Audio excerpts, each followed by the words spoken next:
sharing-sharing juga. Iya. Jadi mengapa tidak peraturan saja? Kenapa harus keyakinan? Ada yang percaya bahwa apa yang tidak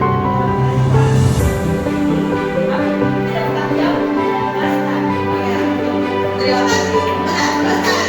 Jadi harus bertanggung jawab atas yang kita buat di dalam kelas tersebut. Jadi kenapa tidak peraturan? Karena kalau peraturan itu sifatnya satu arah. Anak-anak diam. Anak-anak ini peraturan ya. Tidak boleh peraturan besok. Oh tidak. Oh besok gue mesti mah. Ini kan kita yang bikin. Oh tanpa disepakati anak-anak cuma diam. Iya bu. Tapi kalau keyakinan kita tawarkan kepada anak-anak sehingga jadi kesepakatan bersama. Jadi ketika ada pelanggaran atas keyakinan tersebut, anak-anak melakukan konsekuensinya secara sadar. Bukan karena bukan karena gurunya yang harus. Nah itu yang dimaksud dengan keyakinan kelas. Nah biasanya kalau saya pribadi keyakinan kelas karena saya wali kelas juga, saya membuat itu di awal setiap tahun ajaran. Sebaiknya demikian Bapak Ibu. Jadi kita bikin kesepakatan apa saja yang menjadikan itu sebuah disiplin positif. Misalnya seperti tadi kata Pak Fahri, yang pertama misalnya tidak boleh datang terlambat, tapi diusahakan tidak menggunakan kalimat negatif. Seperti bagaimana? Tidak boleh buang sampah, bisa diganti buanglah sampah pada tempatnya. Tidak boleh datang terlambat, bisa diganti datang tepat waktu. Jadi keyakinan kelas yang Bapak Ibu bikin tidak boleh menggunakan kalimat negatif. Karena apa? Biasanya sama nih kamu jadi anak kecil. Jadi jangan mau lari-lari kan? Kalau lari tuh, iya. Atau jangan mau panjat-panjat. Oh, kapan kerja? Jadi usahakan menggunakan kalimat positif. Oke, di sini ada beberapa pertanyaan. Contoh yang pertama, mengapa kita memiliki peraturan harus menggunakan helm bila mengendarai kendaraan roda 2? Kenapa? Keselamatan. Setuju? Setuju? Oke. Nilai kebaikan apa kira-kira yang ada di sini? Nilai kebaikan apa ketika kita mentaati peraturan? Karena tadi untuk keselamatan. Nah, iya benar, 100 Bapak Ibu, Masya Allah. Jadi disiplin diri. Kemudian ada mengapa kita memiliki peraturan 3M, menggunakan masker, mencuci tangan dan menjaga jarak. Itu untuk apa kira-kira? Kalau tadi keselamatan, sekarang untuk kesehatan. Kira-kira nilai apa di situ? Nilai positifnya apa yang kita dapat? Kebaikannya. Kalau tadi disiplin, ini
kebutuhan dasar pada manusia.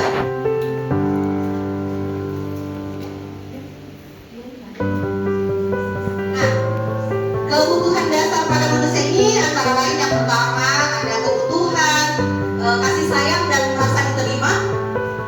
Karena kalau kita tidak diterima di satu kelompok pasti merasa minder gitu. Jadi pasti makanya itu kadang di kelas saya larang itu anakku bisti-bisti.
Nah, ini ditelusuri, dicari rumahnya wali kelasnya. Kenapa bisa begitu? Ya, jadi kita harus tahu dasarnya dia anak melakukan setiap kegiatan yang ada di sekolah yang dia ekspresikan. Kita tidak boleh langsung ambil kesimpulan saat itu. Jadi kita harus cari tahu latar belakang dia seperti apa. Kemudian kesenangan. Karena program memang anak-anak itu bermain senang. Makanya ketika kita lihat bahwa inilah dia temannya, dia takut menjadi lebih besar. Setelah di cross check, kenapa ini temannya menyuruh menulis? Ternyata jawab, anak tidak lupa menulis dan membaca. Atau dari SMP mana? Nah, itulah problem sekarang kan? Ya, dia kan belajar. Nah, itu katakan anak kelas 2 SMA saja perkalian 4 saja masih. Ya. Nah, jadi seperti itu. Jadi kita harus bantu ditelusuri, mungkin ada yang capek menulis terus. Menulis sebenarnya temannya, dia melapor dia harus pakai cerita sambungkan. Ada teman dia tidak selalu semuanya menulis. Apabila anak tersebut, kenapa kau sudah menulis? Apa dia bilang? Ternyata dia tidak lancar membaca. Dia tidak lancar menulis.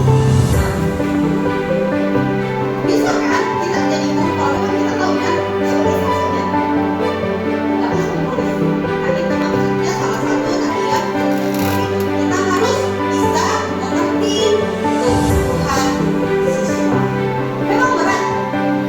Kenapa berat? Ya karena harus memetakan oh ini anak yang ini anak yang bisa. Saya pun melakukan hal yang sama dalam hal ini. Jadi itu namanya pembelajaran berdiferensiasi. Ya, karena diferensiasi itu ada banyak, ada produk, ada konten tergantung. Contoh, ketika kita P5 itu kan indikatornya itu kita project menggali minat dan potensi siswa. Jadi ketika kita membuat project menentukan tema, bukan kita yang tentukan kan harusnya siswanya. Misalnya kita ambil tema hidup berkelanjutan. Terus kita tampilkan di papan ini. Kira-kira ada anak mungkin misalnya pengolahan sampah. Mungkin ada anak yang mau untuk sampah, tapi ada anak yang tidak mau. Kan dia bisa bikin yang sampah yang olahan, yang mau untuk sampah silakan. Jadi itu maksudnya kita gali potensi dan minat yang ada pada siswa itu. Bukan kita yang harus sampah sekolah.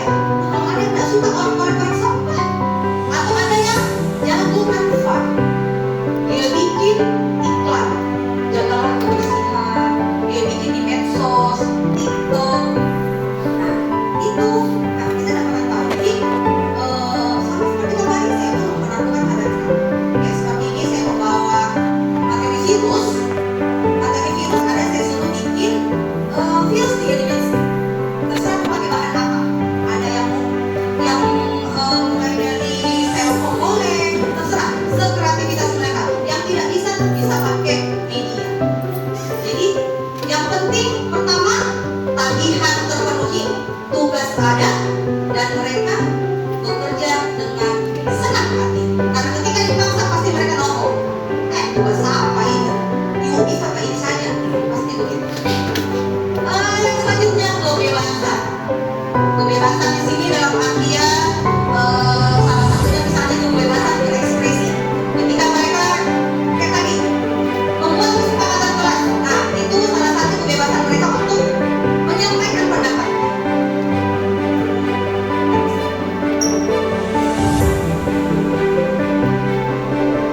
Ini tadi penjelasan dari beberapa kan kebutuhan dasar. Nah tadi ada kebutuhan bertahan hidup, kasih sayang, penguasaan, kebebasan dan kesenangan.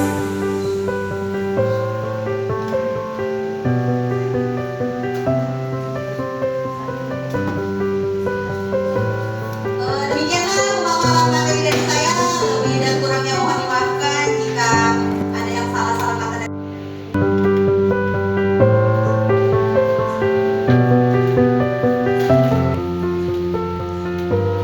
persepsi kesalahan kita, pola pikir kita bahwa guru itu bisa mengontrol murid. Selama ini saya sendiri pun saya mengakui bahwa kalau saya memarahi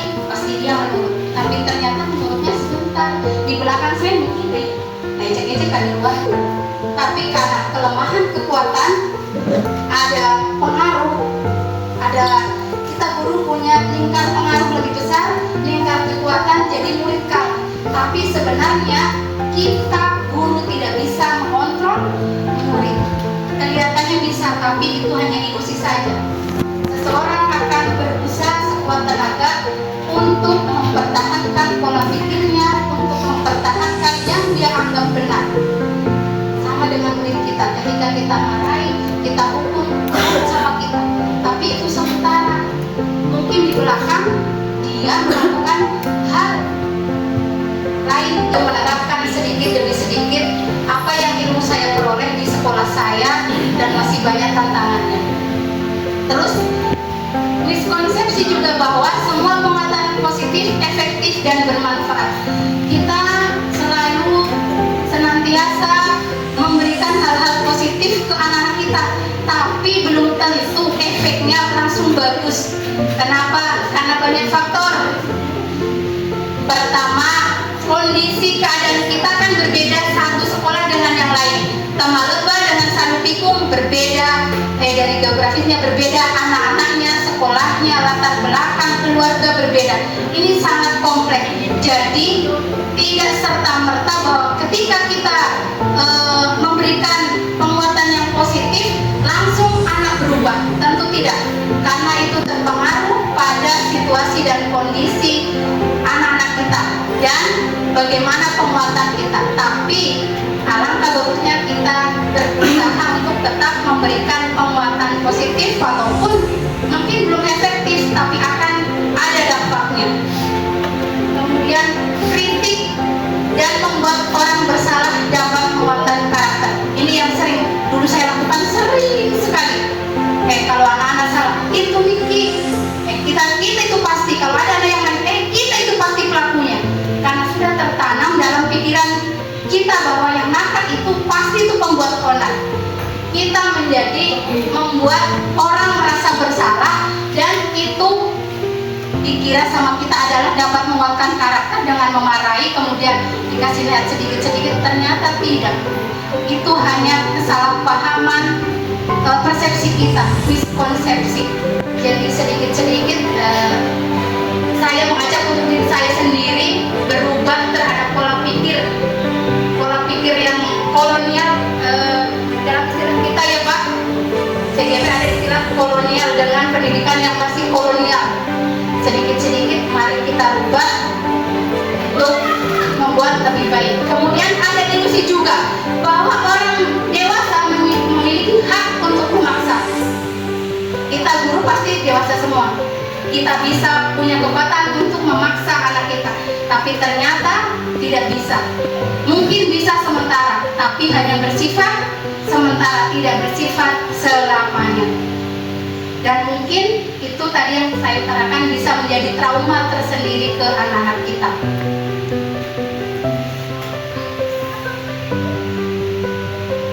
Terus lagi stimulus respon dan teori kontrol. Stimulus respon yang biasa kita lakukan. Realitas kebutuhan kita sama di pembelajaran. Kita kira anak didik kita memiliki kebutuhan yang sama. Ternyata berbeda, dan saya masih belajar juga tentang hal ini. Bagaimana mengetahui kebutuhan pembelajaran. Teman saya prajabatan Mas Tifa. Saya kenal duluan, walaupun Mas Tifa belum mengenal saya lagi. Tapi menurut teori kontrol, Lima posisi kontrol, atau boleh dilihat dulu yang mana, kan ada lima posisi kontrol. Apa itu misalnya? Membuat rasa bersalah, Membuat merasa bersalah, kemudian teman, memantau, dan yang terakhir adalah manajer. ayo Bapak Ibu yang mana? Ada di mana ini? Yang biasanya Pengurus atau membuat merasa bersalah? Bagaimana Bapak Ibu? Saya teman-teman. Oh, teman, alhamdulillah. Jadi saya juga ada pemantau. Oh, ada pemantau. atau pembuat rasa bersalah. Oh, tidak apa dengan saya ini.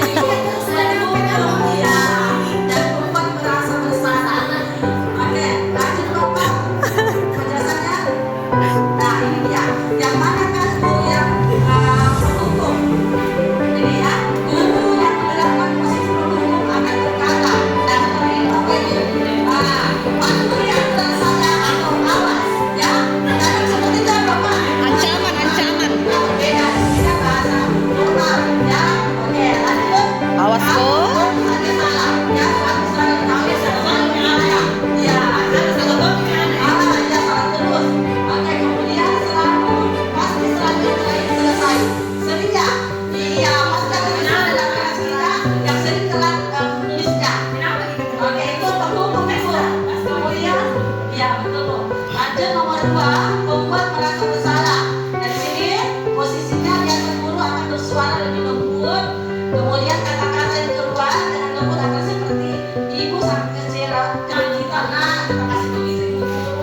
drama.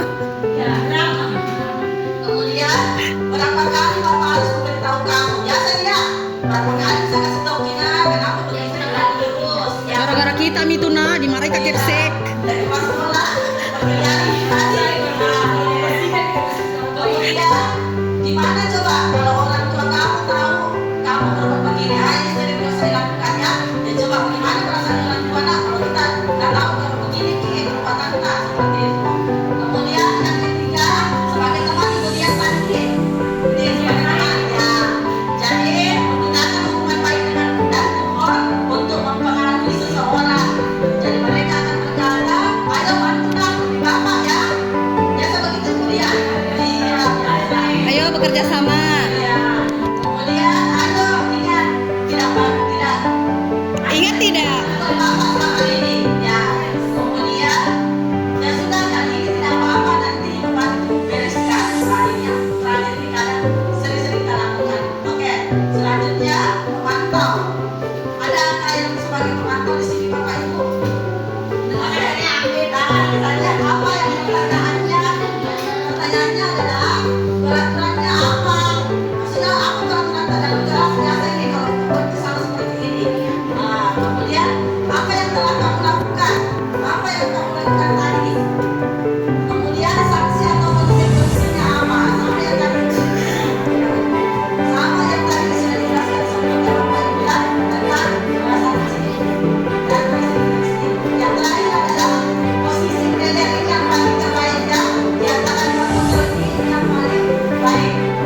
Yaitu posisi mana dulu berbuat sesuatu bersama dengan murid. Mempersilahkan murid mempertanggungjawabkan perilakunya, mendukung murid agar dapat menemukan solusi atas permasalahannya sendiri. Jadi seorang pengajar itu berkata, apa yang kita yakini. Jadi apa yang telah kita yakini dalam kelas itu, itulah yang kita ucapkan kembali. Kita ingatkan kembali kepada anak-anak kita. Kemudian, apakah kamu meyakininya? Jadi yang nanti kelas tadi kita itu apakah kita sudah meyakini tersebut? Kemudian, jika kamu meyakininya, apakah kamu bersedia memperbaikinya? Jadi ketika anak-anak melakukan kesalahan, kita menanyakan dulu keyakinan, ya. Apakah kamu meyakini? Kalau bisa, apakah kamu bersedia memperbaikinya? Kemudian, jika kamu memperbaiki ini, hal ini menunjukkan apa tentang dirimu? Iya, posisi manajer. Nah susah. Ya, kemudian harus legowo begini ya, legowo. Apa rencana kamu untuk memperbaiki hal ini? Jadi motivasi eksternal, kemudian motivasi intrinsik. Identitas gagal dan identitas sukses. Perilaku faktor yang negatif, yang penghukum ini yang punya membuat merasa bersalah, itu termasuk perilaku kontrol yang negatif. Jadi ibu yang penghukum tadi termasuk perilaku kontrol negatif itu ibu. Ini yang penghukum tadi dan membuat merasa bersalah. Kemudian perilaku kontrol positif yang sebagai teman tadi diajarkan sebagai pemantau. Kemudian yang kontrol diri yang paling terakhir yang paling bagus adalah seorang manajer. Jadi guru sebagaimana menjadi seorang manajer. Jadi posisi kontrol yang ini yang paling terakhir yang kelima. Oke? Ya. Sudah ya Pak? Terakhir nih. Pak Darwis. Oh, ya baik Bapak. Bapak yang terima kasih ya. Kita mulai. Pak Guru berkata silahkan berdiri.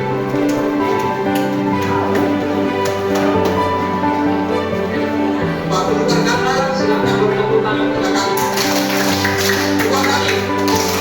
Tidak ada Pak Gurunya.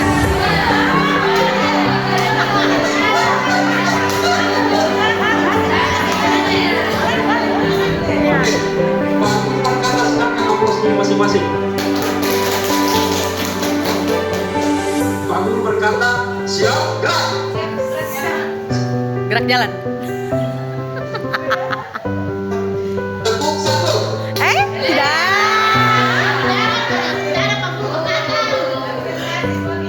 Oke, Pak Guru berkata tepuk 2.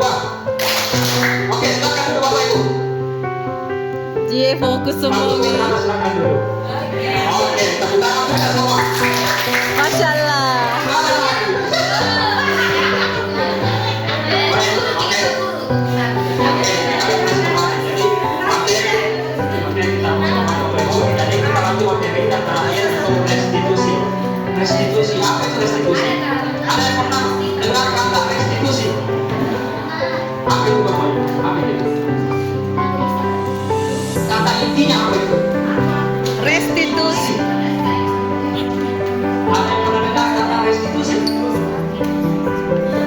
restitusi biasa dengar. Sebenarnya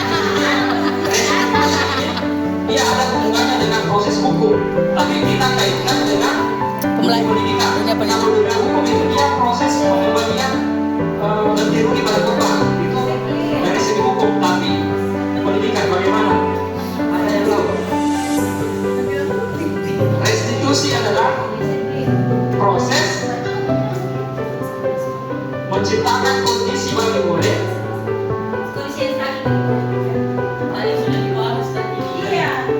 ya menstabilkan pribadi murid, bagaimana dia bisa belajar dari kesalahannya ya itu kata kuncinya. Kemudian dia bisa belajar dari kesalahannya, kemudian dia bisa bagaimana dia memperlakukan orang lain, bagaimana dia memperlakukan orang lain, hubungan antara sesama seperti itu. Restitusi ini adalah 3 tahapan. Yang pertama adalah menstabilkan identitas kita. Nanti contohnya menstabilkan identitas. Kalau menurut teori kontrol, kita semua akan melakukan hal yang terbaik yang bisa kita lakukan. Dan ini teori kontrol. Teori kontrol tadi mengatakan bahwa semua perilaku itu memiliki tujuan. Ya, saya keluar rumah memiliki tujuan. Bapak Ibu mengikuti ini ada tujuan. Itu menurut teori kontrol. Kemudian yang kedua, validasi tindakan yang salah. Menurut teori kontrolnya adalah semua perilaku memiliki alasan. Misalkan anak-anak murid kita melakukan kesalahan, pasti memiliki alasan. Nah, bagaimana kita seorang guru bagaimana melihat tadi 5 kebutuhan dasar? Ya, karena salah satu restitusi itu kan bagaimana kita menggali apa kebutuhan dasar apa yang kira-kira yang tidak terpenuhi oleh murid itu. Seperti itu. Kemudian yang ketiga, menanyakan keyakinan. Nah, pertanyaannya Bapak Ibu sudah buat keyakinan kelas tidak? Nah, tadi saya dengar baru berapa ya? Kemudian bagaimana kontrolnya mengatakan kita semua memiliki motivasi internal. Motivasi internal adalah motivasi yang turun dari Dalam. sendiri. Jadi kita tidak bisa mengontrol orang lain, kita tidak bisa membuat orang lain kecuali diri kita berdiri. Oke, ini segitiga restitusi. Mulai dari bawah itu menstabilkan identitas. Setiap orang pasti pernah melakukan kesalahan. Kamu bukan satu-satunya yang pernah melakukan kesalahan ini. Misalkan ada siswa bermasalah. Oke, nah, saya tidak fokus pada kesalahan kamu, karena semua orang pernah melakukan kesalahan, termasuk guru. Saya juga pernah melakukan kesalahan. Itu menstabilkan identitas mereka. Yang diburu, nakal memang ini, nakal memang bodoh, pembuli memang. Itu membunuh karakter manusia, membunuh karakter murid. Maka dia akan lahir tumbuh menjadi seorang yang berdendam. Imbasnya apa? Maka mereka menjadi bahan pembuli juga. Kemudian validasi tindakan yang salah. Adakah cara yang lebih efektif untuk mendapatkan apa yang kamu butuhkan? Yang tawaran. Kemudian kamu tentu punya alasan mengapa kamu melakukan hal itu. Misalkan kamu terlalu sekolah, kenapa? Begadang. Jangan kamu justice. Pokoknya ambil sampah. Kemudian terakhir menanyakan keyakinan. Di sinilah pentingnya ada namanya keyakinan yang kita sepakati. Keyakinan kelas apa yang sudah kita sepakati? Kembali ke laptop. Dan kamu ingin menjadi seperti yang bagaimana? Oke, lanjut.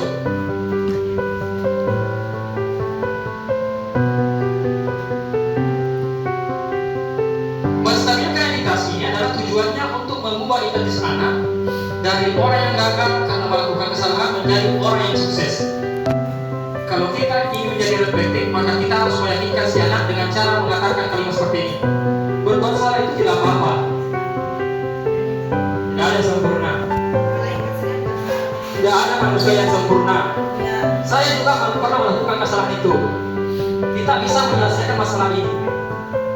Bapak Ibu tidak tertarik mencari siapa yang salah, tetapi kita ingin mencari solusi dari permasalahan ini. Kamu berhak merasa begitu. Dan apakah kamu sedang menjadi teman yang baik untuk dirimu sendiri? Jadi di sini restitusi itu bukan menebus kesalahan Bapak Ibu, tetapi bagaimana dia fokus pada mencari solusi. atau belajar dari kesalahan. Itu dari persiapan. Kemudian eksekusi solusi. Yang kedua, validasi tindakan yang salah. Seperti yang saya katakan menurut teori kontrol itu semua tindakan itu melakukan apa ada tujuannya untuk memenuhi kebutuhan dasar. Nah, restitusi itu bagaimana kita mencari kebutuhan dasar apa yang tidak terpenuhi pada grup itu. Kasih sayang kan, penguasaan kan, apalagi dan seterusnya pada hal yang ada katanya pada hal yang kamu boleh mempertahankan sikap itu, tapi kamu harus menanggung sikap yang baru. Artinya ada alternatif dengan perilaku yang baru. Oke, lanjut. Ketiga, menanyakan keyakinan.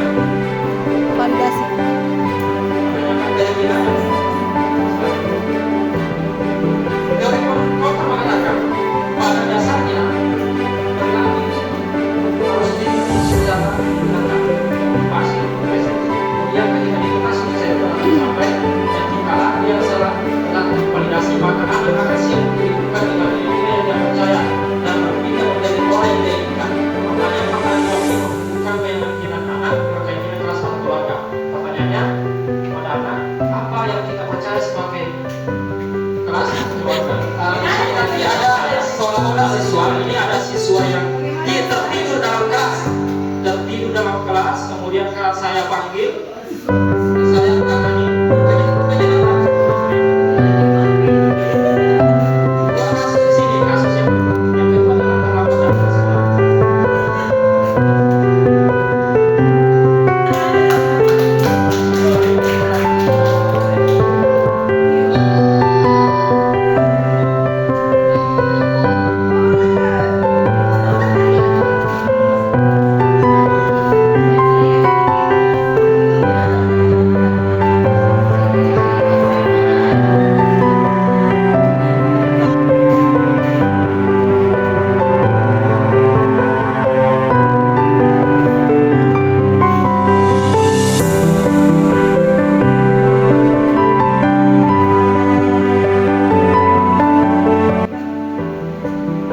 Di sini saya menanyakan apa maksud saya Ananda, apa maksud Anda sebagai ketua? Sudah tahu kan? Lalu murid mengatakan dia apa? Tadi nanti itu pada saat berjalan. Oke nah. Itu aja, itu manusiawi. Yang seperti itu.